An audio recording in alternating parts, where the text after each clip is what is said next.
welcome to the second part of the introduction. I said that the examen will be January 28, 11:30, and most likely that will be the case. We still have problems to find the rooms for that. So again, we are in the introductory phase. So sequence, determine structure. Oh, I have a problem with my presentation. I have the wrong computer, and this one doesn't have the movies. So I will do that next week. Sorry for that.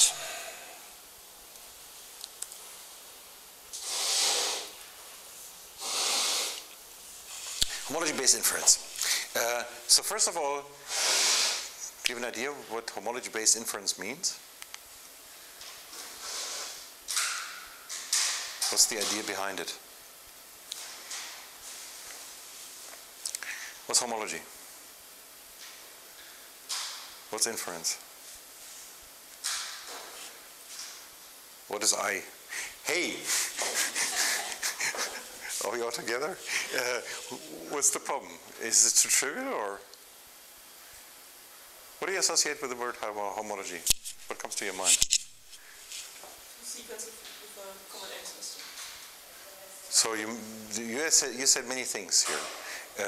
And that historically is not really what the relation is. You said sequences, so you talk about a comparison between sequences, and we talk about evolution essentially because common ancestry implies the idea of a tree, and the tree implies the idea of a relation. Now, so then a homolog, in that understanding you, would be a common ancestor. Or would it be two proteins that have a common ancestor? Two proteins. Okay? We get back into that before.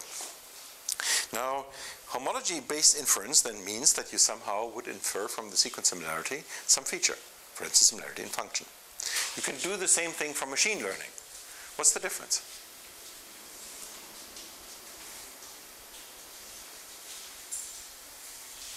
When typically all the tools that we will discuss in this lecture will somehow use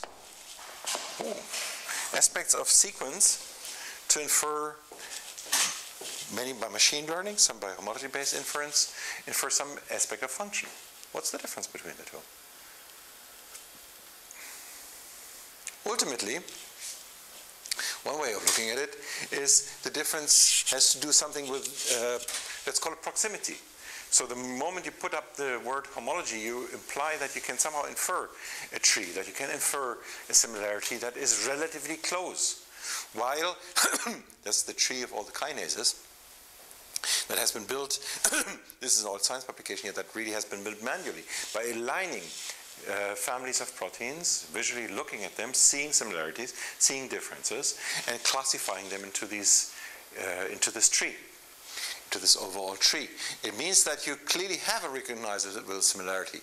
Typically in machine learning, you look for things that, say in a space here, this would be homology based, and then you would look for things that are a little bit further apart. What's very important in machine learning is that you need negative cases. Most applications of machine learning always have this idea that you have at least two sets that you put apart. By homology, simply you have one threshold, you have one feature, you have similarity in sequence, you have similarity in the match of a tree that you talked about, common ancestry. And sometimes the difference between these two is actually very gliding and very unclear. So let's talk about a few general challenges. So we have a speciation event here, we have two types of flies, we have a speciation event. By the way, how do you define species in biology?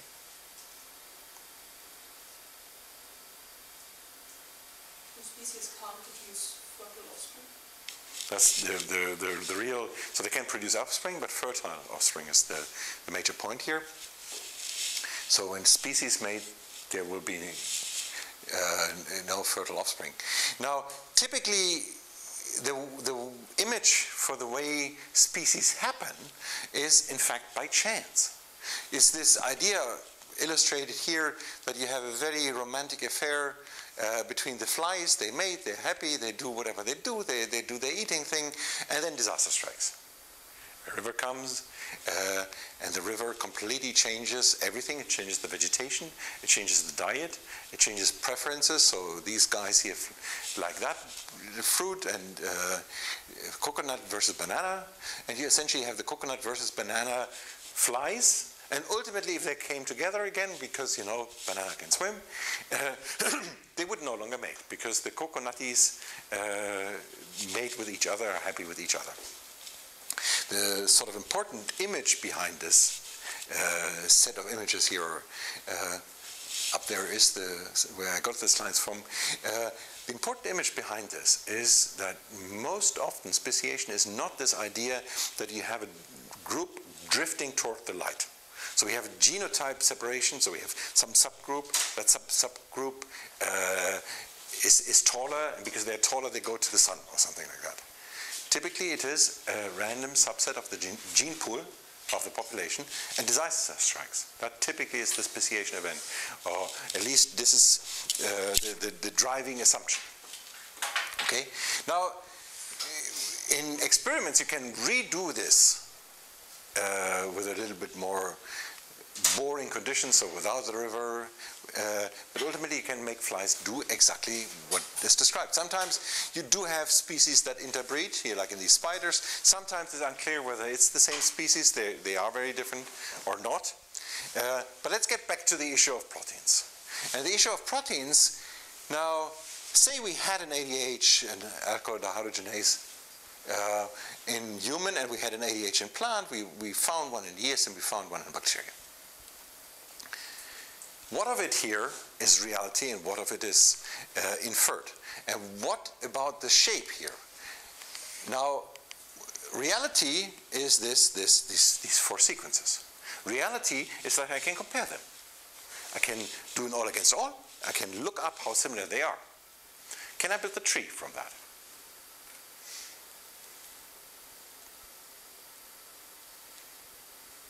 So I can assume, I can infer a tree, but actually the tree is a part of this. The tree already begins that in principle I cannot distinguish between these two events. I cannot distinguish whether they have in fact a common ancestor.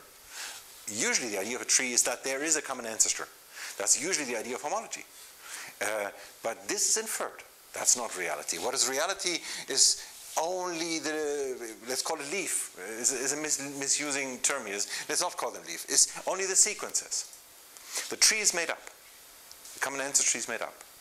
I can say that, yes, if the tree would explain my data, that in fact the common ancestor between these two here is earlier than between the three. Assuming the tree is right, that I can do.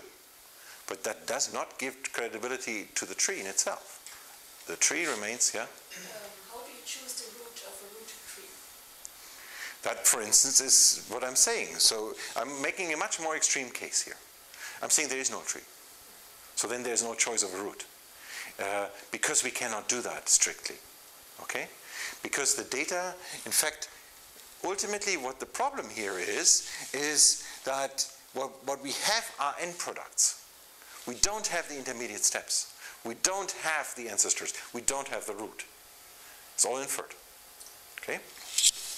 Typically the answer, however, now going back to people who accept trees, by the same argument that I had before. So you have a pair, and you put a third into it, and you see that this is more similar to each other than they are as a three-mer. That means the common ancestor, if you assume a tree, is higher. And that gets you, this way you get to the root.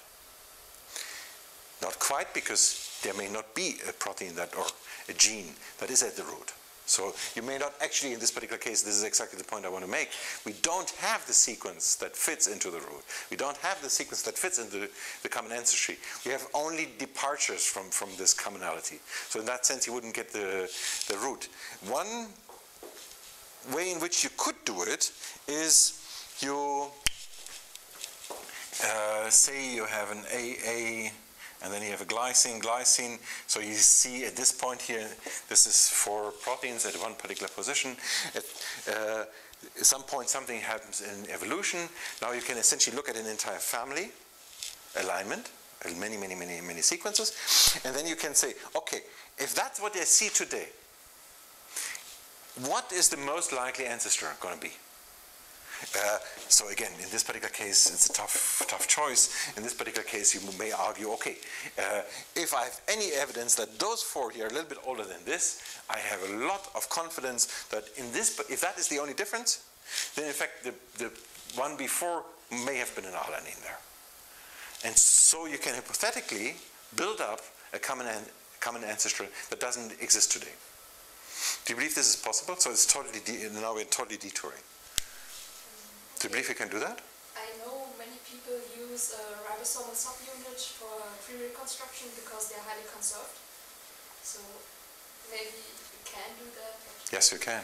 So P450 is an example. And there's a project that was last year presented by Mikhail Boden from Queensland University.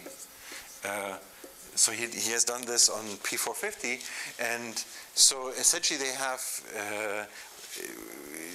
HHM-like or Bayesian network-like built up this hypothetical ancestor, and then they have put the ancestor into the tube.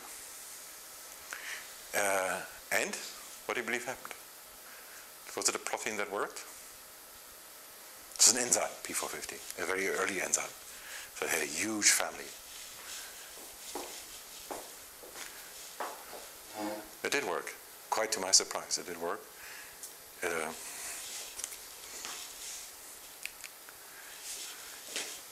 Is it off? Still red light. Yeah. Thanks.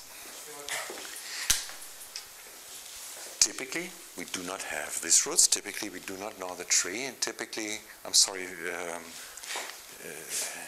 what we only somehow can say, we can compare sequences and we infer those names. Homology, something that in principle actually historically was defined on the level of organisms or species. We put it onto the protein. And with homology, we simply talk about an evolutionary relation. With the word orthology, anybody in the room has seen that? Well, have similar function. Any idea? So two homologous proteins. So again, historically, organisms or organs are homologous, not proteins. But it's just put this whole notion for this few minutes here onto the protein, as everybody else in the world does, but it's nonsense. Anyway, let's just do it, pretend that these words have made sense. Orthology, have you encountered it?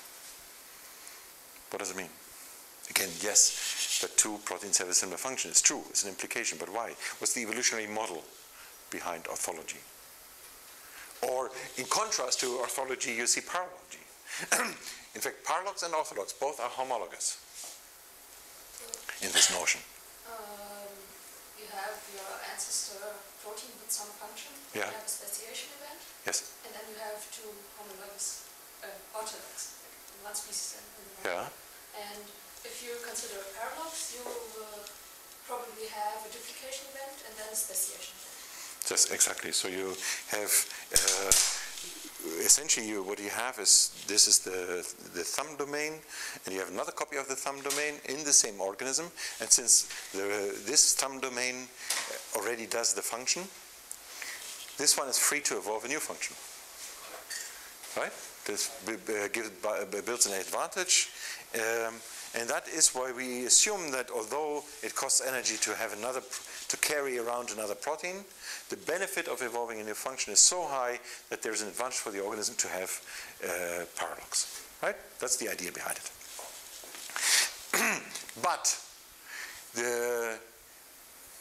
on the level of proteins, so far essentially the tree is uncertain, but for proteins the story gets more important because essentially proteins don't reproduce. All of this language comes from organisms that do reproduce. Proteins don't do that. They're much more like Lego pieces. Yes, they come from organisms that had similar proteins, and that all of these explanations make a lot of sense. And in some cases, many cases of protein families, P450 is just one of those examples, we can really trace the evolutionary history. But for most proteins we cannot, because they evolve across the species, in the sense that the speciation event is not necessarily the one that leads to the duplication. The duplication happens at some other time point. What is not necessarily duplicated is the whole thing. It's a fraction of the whole thing. And we get into the kind of problems that ultimately you may call related to domain composition. So in one protein you have this domain, in another protein you lose a domain. So you can, in fact, you could even imagine that you sort of split the red one, put another red piece, a part of the red piece there, and then they come in 3D together and form again a domain. And to recognize that similarity is highly non-trivial, or even impossible. And in fact, if you imagined that from one organism you take the red, from another one the green, then keeping track of that is getting extremely complicated. Okay?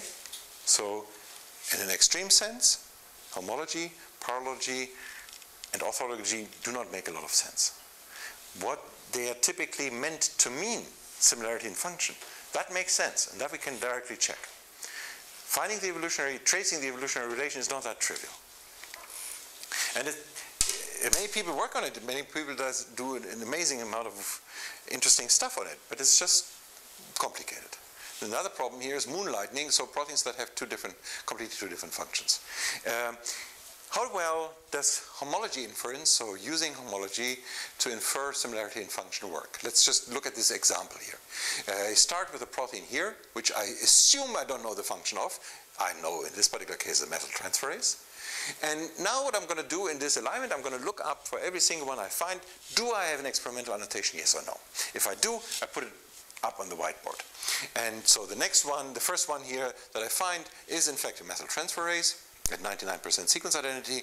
Then I go further down, I get a formyltransferase, then I get another methyltransferase. So at this, if I put my sequence identity threshold here, 2 and 3 of the ones that I find would be blue, would be methyltransferases, and 1 would be wrong here, the formyltransferase. Still a transferase. If I were to lower my threshold, so allow lower levels of sequence identity to make an inference, then I in fact find other things here, more red ones, more incorrect inferences. But actually further down I find another methyltransferase. And that ultimately brings up the question, what is better here? 66% accuracy at 50% coverage. Coverage is how many of the methyltransferases that I could have found did I find? And accuracy, how many of the ones that I find at the threshold are right? Or 38% accuracy and 100% coverage. How can I answer that question?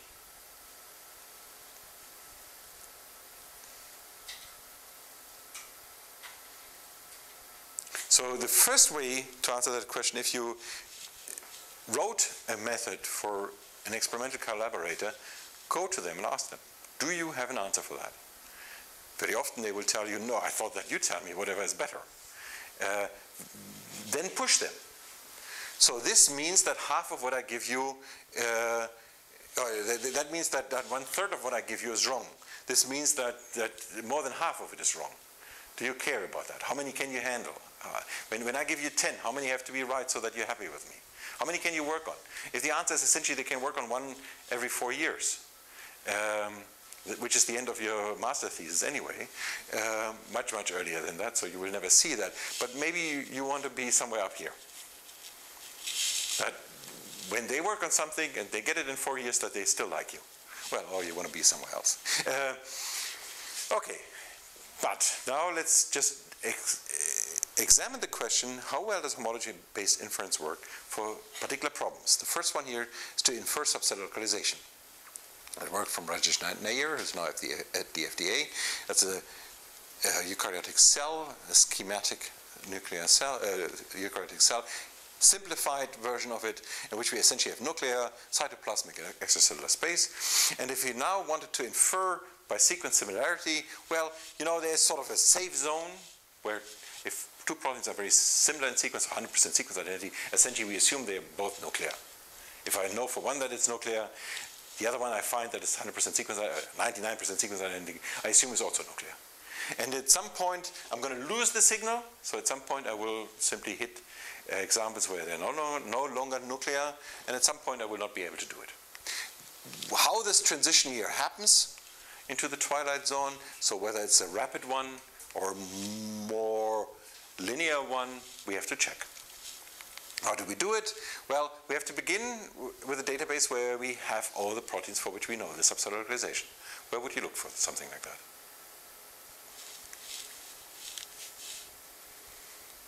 Swiss prot. Fair enough. Swiss prot now has, in fact, two. You have to be careful. So it has there's an annotation called location. And in that location, you sometimes have bihomology, bisimilarity. In fact, those are homology-based inferences.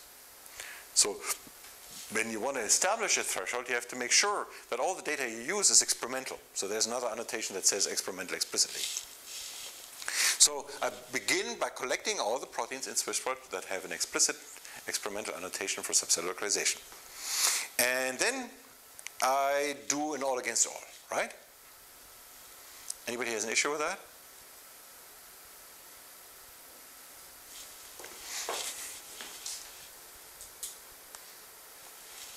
Redundant? Very redundant. So I have to find a sequence unique subset of this. Why are proteins so likely to be redundant in a data set? Redundant means essentially you have the same copy from human, mouse, dog, blah, blah, blah, E. coli, whatever you have. Why is this observed very often? I open the window for a moment. I become more interesting, I don't know. But window opening is easier for me. People are interested in the same kind of functionality or DC specific. So they're essentially, you're right, people are interested in the same kind of thing, and there are essentially two simple reasons. One, let's call it social. It's easier to publish, if you had it in mouse, then to also do it in red is much easier, because you know exactly what to look for and how to do the experiment, and you can still give a publication. That's the social reason. The biological reason is that typically you try to do it in an organism that is simple to handle experimentally, such as a worm, in order to infer something often about the disease in human. And very often the human protein is not that easy to handle. Human cells are not that easy to handle. Everything about it is more complicated. So you try to do as much of the molecular biology as you can in a model system. Now, once you have established that this protein is nuclear in a mouse, this is your first paper. But then ultimately, if this is about a disease, the proof that really in human it's also is still missing. So maybe you can do it in some other animal, or say you began with a worm, then the next one clearly is the mouse, and then comes human. So the probability is simply because of biological reason is very high that you will have the same protein annotated in different species. And that clearly brings a redundancy into the data set. That's why we have to do a sequence unique subset. Why can we not do, if bias is a bad problem, why don't we do sequence unique against sequence unique? Why do we do sequence unique against biased? So unbiased against biased. Well, biased means we have mouse, rat, human, blah, blah, blah, blah. Here we have essentially one representative of this nuclear protein. If we did this against each other, we would not be able to establish homology-based inference, because there is no homology-based inference by definition of this sequence uniqueness, right? So we have to somehow allow bias in here. Maybe we could somehow filter it out, but it's not that easy. Maybe we could still make it smaller, but we will have to allow some bias here. And then, last semester I talked about structure, so number of residues aligned, percentage sequence identity. Blue, two pairs of proteins have a similar structure. Red, two pairs of proteins have very different structure. The gray is a good distinction. The HSB curve, a good distinction between these two lines, two types of points. Here's the same thing for subcellular localization in 4 classes: nuclear, extracellular, cytoplasmic, and mitochondrial. Or 3, I can't remember what the data is from. Blue, same subcellular localization. Red, different. So, what can you observe? Can you see anything? Let me switch off the light for a sec.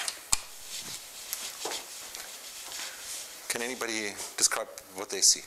If that would be your curve in your master thesis or in your talk, and not in the talk, maybe, but in the master thesis, what would you write about it?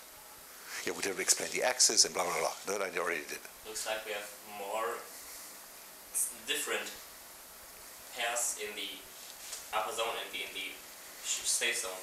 Okay, you see more red up here. Anybody else? Next observation. That's one observation. Or one suspicion.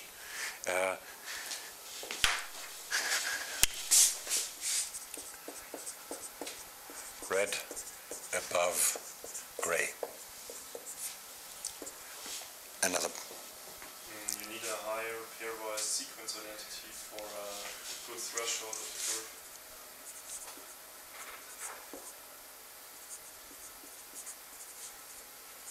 So the gray you want to move up. Looks like Somebody else. It may well have been true what you were about to say. But I'd like to spread the gospel out. Anybody else? We have more similarities and more number of residues aligned in the right plot. Like more blue dots on higher residues.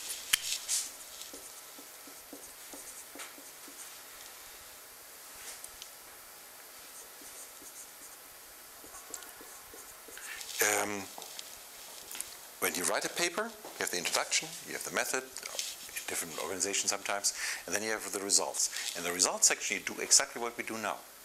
You state what you see. In the discussion section, you interpret what that means. How does that fit into what you saw else or what others saw? And those statements are the ones that you would actually have to put down, all three of them. And then we get in a minute, we touch the issue is, are they right, are they wrong, how do we do the next step? Any other statement? And there's another statement that required me to switch off the light. At least it's more complicated to see. No, I'd like it from somebody else, Mika. Yeah? You? It's a line like, This one? That's true. if they are like 200 residues and they are like Oh, yeah. Yes, that's the point. I don't put it down. So, yes. Actually, don't know what that is. Nobody has ever seen that. but you're right. Yeah, it is true. I don't know why. I really don't. I have no idea how to explain that. So there is part of the problem that we that I will get to here. Anything else? This is not what I meant. I cannot. You're right. And this is something to write and to address. So the way in your paper you would have to do that is check whether there's a reason. Maybe your method does always 200. If 200, then count blue. Or I don't know. They are apparent in the right one too. Tell me that. Oh no. I see 1, 2, 3, 4, 5, and a box on the right. But yes. So, but now we do like looking into tea leaves, right? And tomorrow the weather is going to be thunderstorm. I don't know. This I follow, but seeing it here, yeah. Oh, that is like the cloud. I believe you're interpreting it too much. You were about to say something? No. Well, about the switching off the light thing, you won't find any curve that will properly separate red and blue on the right-hand side. Ha!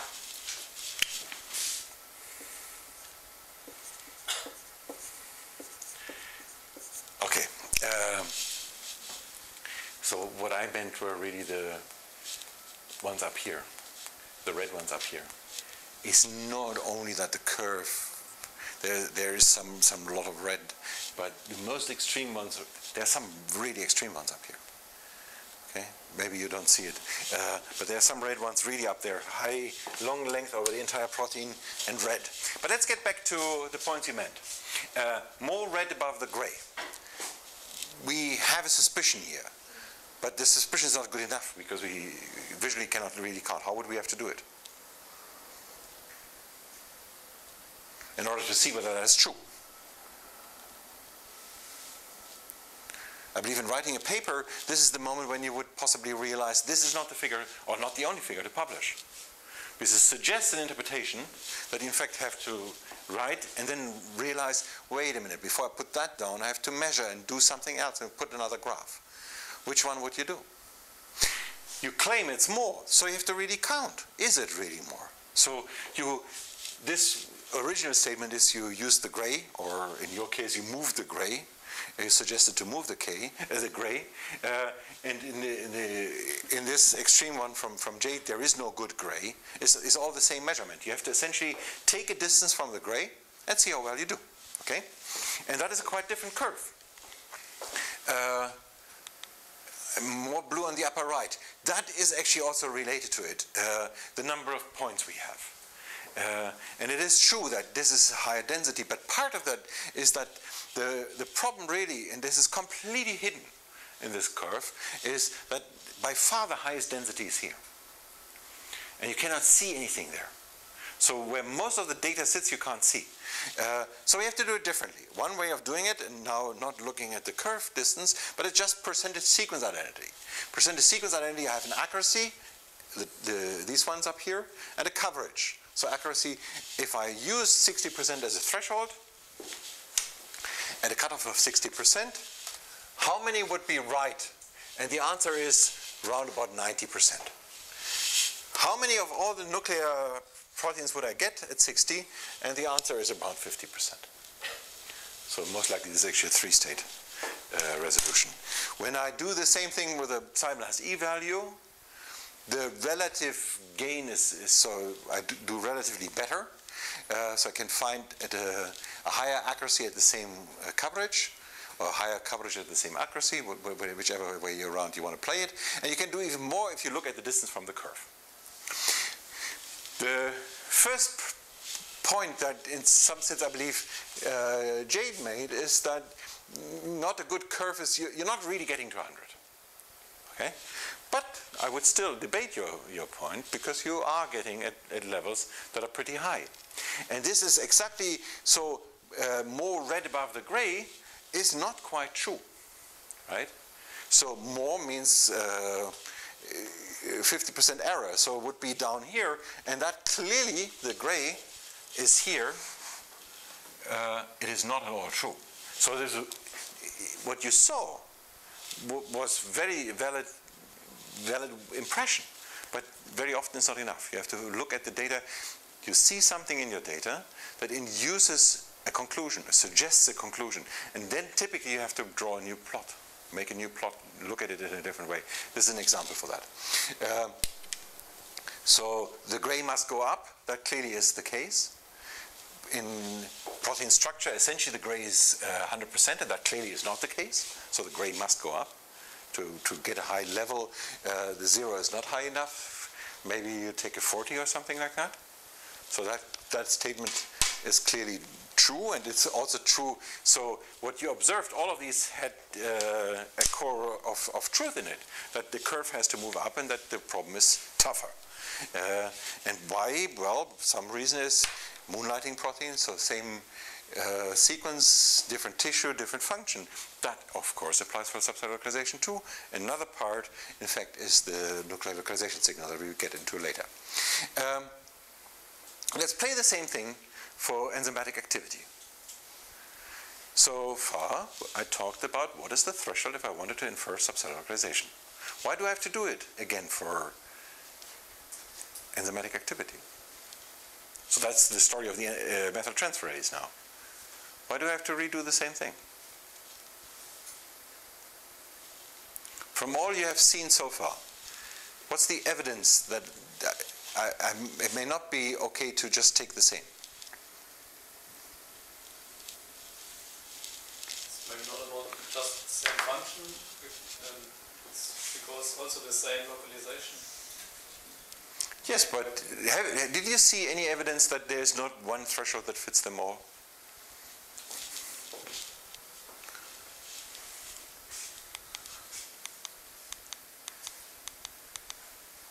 That's it, right? In some sense. This is for structure. This is for subset localization. Those two things are already different.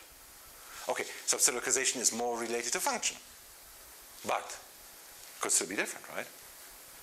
So we have to check. Let's see. And why do we take enzymatic activity to start with?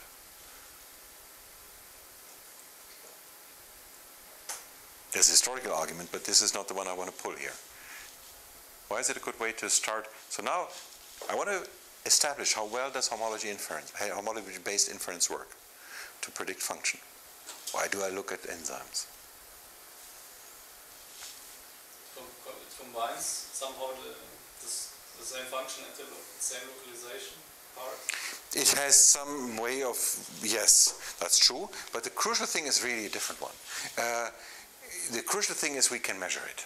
There is a classification of enzymatic activity that is a number, and this number I can compare. As simple as that. It's the best characterized class of proteins. That's a good way to start. How well is it conserved? Can we predict by homology? And this way the enzymatic classification number comes, and again I will present that again in a little bit more detail, is we have on the first level we say in this tree enzyme or not. Once it is an enzyme, it can be either of one of these six. On this anti-ligase, on this the reductase, the digit it would get if it were a oxyreductase is 1 point something something something. Here for the ligase that I'm going to show the more detail for is 4. So this is the that's essentially the reaction type. That's the substrate. And then further detail. And in this particular case, it would be a 4, 1, 1, 2.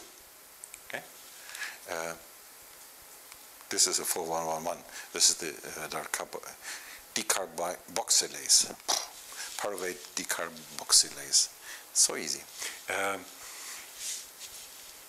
Okay, so far so good. So that's the enzyme classification number, and we get back into that in more detail. There are some extreme cases, in this particular case here, where very different structures, so this is one, this is another, the binding sites are really different and they do the same thing. You can do the same enzymatic activity with very different sequences, very different structures. But if we have similar sequences, how similar are they? And here's one answer to that question, how well homology inference goes.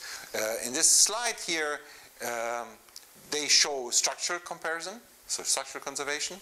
Blue means in this class of percentage sequence identity, 95, 85, blah, blah, blah. Blue means they essentially all have the same three-dimensional structure, as measured by some score here. Here, blue means they have the same enzymatic activity. Here, they have the same binding site. Here, the functional, the keywords that describe them in the Swissport record are identical. So they simply sum up all the keywords and ask how many of the important keywords, not counting the and a and blah, are identical. Okay? And this all looks the same, right? Do you see differences? I mean, well, okay, so here this goes much longer. The blue goes down to 25%. Here the blue begins to fade a little bit earlier. Until 85 is 100%, then you fade.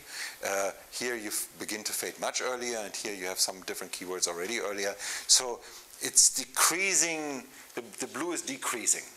But in principle, you see sort of a similar feature that would make you conclude that everything is fairly conserved in terms of sequence. You have two proteins that have a similar sequence, they have a different keywords that describe them, they have similar structure, they have similar enzymatic activity, and they have similar binding sites. And that is a paper that clearly shows that what we all expect is true. Okay. Now, what they did is, for all their analysis, they took essentially the entire data set. So they took everything in Swisspot that is known to be an enzyme, that is classified with the enzymatic activity, and they did not look at a unique subset. They took the entire bias.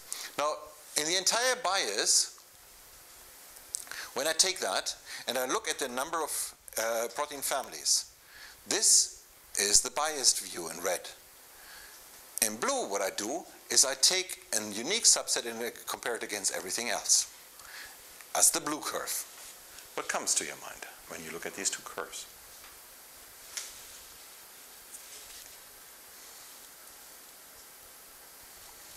So I dropped the enzyme story for the time being for this slide. And all I do now is I take essentially an entire database, and I do an all against all, and I ask for particular protein families, how big are they? And I do it in two ways. In one way, I do database, in this particular case, the database is Swisspot. I do an all against all of the entire Swisspot. And in the other case, I do sequence unique subset of Swisspot against the entire Swisspot and build my families. When I do sequence unique against the entire Swisspot, I get blue. When I do all against all, I get red. The curves look different, and that is what you will describe in your results section. That is not what I'm after here. Now I'm going for the interpretation. What does it mean? Can you make any statement about validity? Is there anything strange? They differ.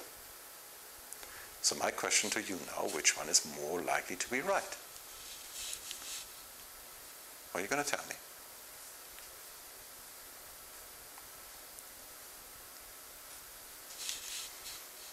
This is just one of those days. There's no difference, or is it too complicated, or is there anything you expect? Okay, let's just go back. Let's go back into a city. I take a country, and I plot the size of the villages and cities and blah, blah, blah, blah. What type of distribution do you expect? Power law distribution. Okay. I take traffic distribution in any country. What kind of distribution do you expect? Density of power law distribution. I take anything, any system that sort of has a free evolution in a competitive environment, and you get a power law distribution. Where do you see that here? Not in the red. That's the simplest way to tell you that the bias against bias is completely misleading. It does not capture even the simple reality of the size distribution. Not the simplest feature of any, this is the most trivial feature of protein families. And if you begin with an analysis with something that doesn't even maintain such a simple feature, something goes wrong. Now, in fact, when I look at now the same story, the enzymatic activity, and I'm sorry, now this slide gets a little bit overloaded. So let's just focus on one thing. The focus on one thing is the accuracy up here is implying that we have a data set where I want to predict the first EC digit. So I want to say it's a lyase. Can I do that or not? If I used a biased data set, I would argue that down to 20%, my prediction accuracy is still above 90%. If I tried the same thing with an unbiased data set,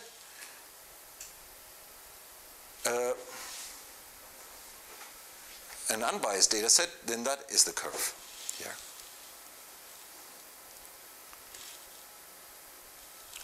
That would not give the power law distribution. That gives the power law distribution. I argue this is right, this is wrong. This is simply you take the bias in the database and you have the impression that you do way better than you do simply because you have a repetition of the same copy over and over again. But you want to predict for proteins you don't know, right? And for proteins you don't know, they are not similar to things or too similar to things you already have. So this is the distribution that is really the right thing for you. In that distribution, yes, you do stay above sort of 90%, but only at very high levels of sequence identity. In fact, this is I'm not entirely sure whether this actually is sequence identity. But anyway, so the main difference is between this one here and this one. This is right, this is wrong.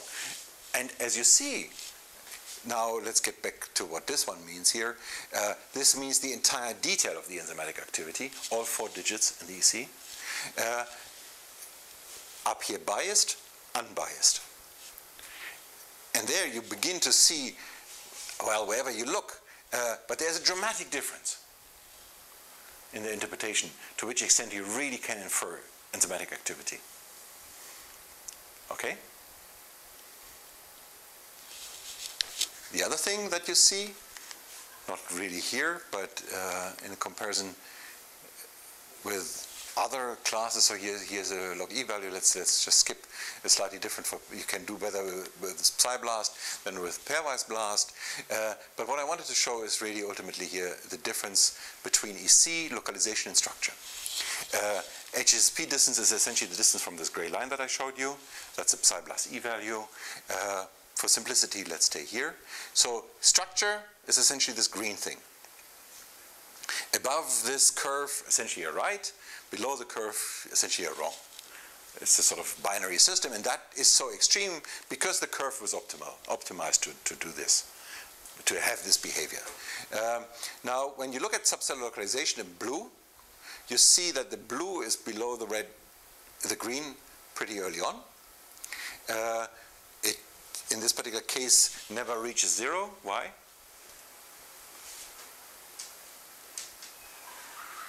Well, we have 4 classes. Okay, there's a random hit rate that is pretty high. The red means that I can infer that a protein is an enzyme, essentially, or the type of enzyme. Here, no, that's the type of enzyme. This is the detailed enzymatic activity.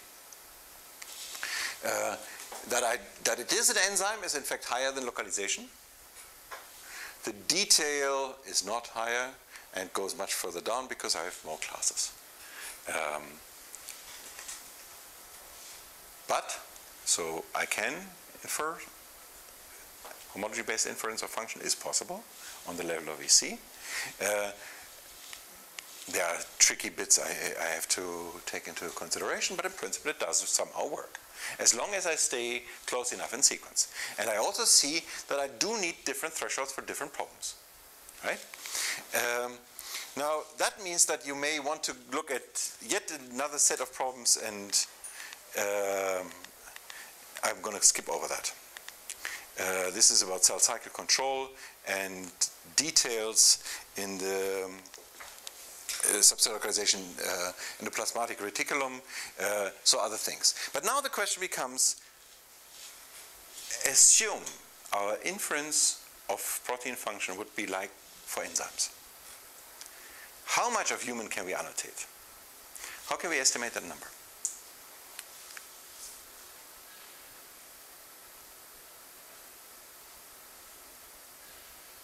How could I get a guess at how many of the human proteins are functionally annotated?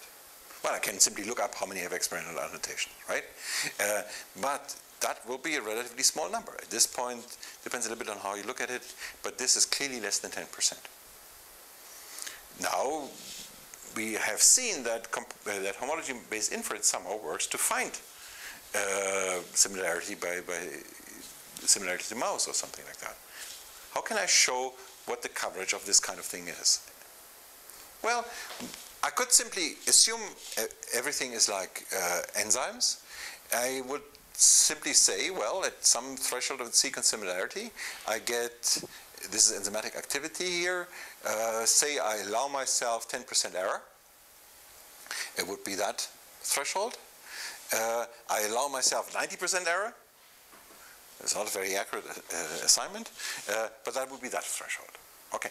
Now, if everything were an enzyme and I knew that this is the threshold for the assignment, now I still have to see sort of coverage. How much of human do I get? Well, what I'm going to do now is I'm going to ask how many of the human proteins map to SwissProt assignments.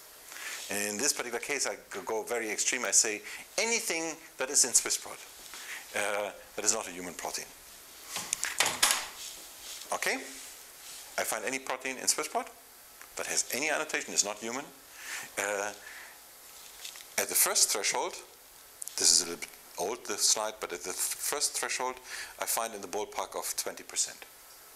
So that's 10% error. If every protein in SwissProt would be fully annotated, if every assignment would be like the enzymatic activity assignment, if I accept a 10% error, then I could annotate 20% of the human proteins. If I accept 90% error, I could assign 50%. Okay, this is all direct assignment by sequence similarity. And it's not the contemporary view, it's a few years old. Now there are a couple of issues here. One is not every SwissProt record completely contains function. Here's an example. So methyltransferase, this is not at all, when you read it, on the level of, this does not mean you understand the function of this thing, this assignment. So this hit would have been counted incorrectly. There's one of those that I counted. The other issue is that the SwissProt assignment is typically for one domain. Only over 70% of the proteins are multi-domain, so most of the SwissProt annotations may be incorrectly inferred. So you may infer from the methyltransferase domain, but the similarity may be in a different domain. But you don't know that because most of the time that you know proteins in methyltransferase, you don't know the domain. Why not?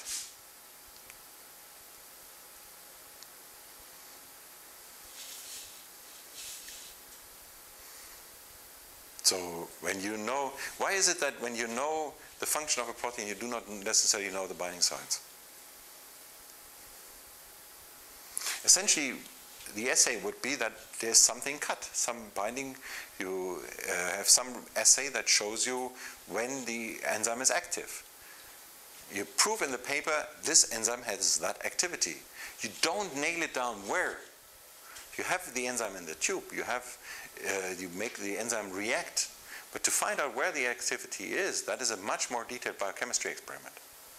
And this, in fact, for most of the enzymes annotated, we don't know on that level of detail. This is the kind of thing we know typically for most proteins for which we know the structure, we know that level of detail. We know the binding site, we know how the binding site typically does what it does. But most proteins don't have structures, most proteins don't have assignments on that level of quality. Most of the cases, you do not know which domain has the methyltransferase action. How could you possibly get at it? Well, you find another protein that may have only one domain, and different organisms, you find that this also is a methyltransferase, then you sort of build your confidence that this is the right domain. But this is again by computational biology, by homology, not by experimental evidence. So that is another problem here. So therefore, these numbers are overestimates, but ultimately, maybe we know function for a quarter of all the human proteins. Now,